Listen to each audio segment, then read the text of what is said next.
വിശുദ്ധ പൗലോസ് ശ്ലീഹ തെസ്സലോനിക്കയിലെ സഭയ്ക്ക് എഴുതിയ 2-ാം ലേഖനം 3-ാം അധ്യായം 5-ാം തിരുവചനം. ദൈവത്തിൻ്റെ സ്നേഹത്തിലേക്കും ക്രിസ്തു നൽകുന്ന സ്ഥൈര്യത്തിലേക്കും കർത്താവ് നിങ്ങളുടെ ഹൃദയങ്ങളെ നയിക്കട്ടെ. ദൈവത്തിൻ്റെ സ്നേഹം അറിയുവാനും ആ സ്നേഹത്തിൽ ജീവിക്കുവാനും ആ സ്നേഹത്തിലൂടെ രൂപാന്തരപ്പെടുവാനും ഈ വചനം നമ്മളെ ക്ഷണിക്കുകയാണ്. ജീവിതത്തിൽ പരീക്ഷണങ്ങളും പ്രയാസങ്ങളും എല്ലാം വരുമ്പോൾ ഈശോ കാണിച്ചു തന്ന ക്ഷമയും വിശ്വസ്തതയും സ്ഥിരതയും നമ്മിലും വളരട്ടെ എന്നാണ് വിശുദ്ധ പൗലോസ് ശ്ലീഹ പ്രാർത്ഥിക്കുന്നതും ആശംസിക്കുന്നതും.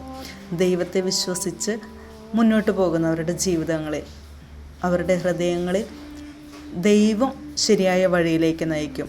അവരോട് കൂടെ എപ്പോഴും പരിശുദ്ധാത്മാവും ഉണ്ടായിരിക്കും. പ്രശ്നങ്ങളിലേക്കല്ല, ദൈവത്തിൻ്റെ സ്നേഹത്തിലേക്ക് നോക്കാനാണ് പൗലോസ് ശ്ലീഹ നമ്മളെ ഓർമ്മിപ്പിക്കുന്നത്. എന്നിട്ട് ആശംസിക്കുകയാണ്, കർത്താവ് നിങ്ങളുടെ ഹൃദയങ്ങളെ നയിക്കട്ടെ എന്ന്.